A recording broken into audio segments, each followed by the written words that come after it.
సూర్యుడున్నాడమ్మా నిన్నే చూపడానికి, రేయి ఉన్నాదమ్మా కలలో నిన్నే చేరడానికి.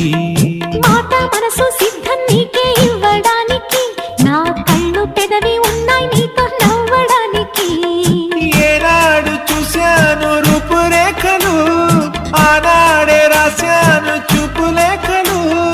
ఏ రోజు లేవమ్మా ఇన్ని వింతలు, ఈ వేళ నా ముందు ప్రేమ పుంతలు. ఏడు వింతలను మించే వింత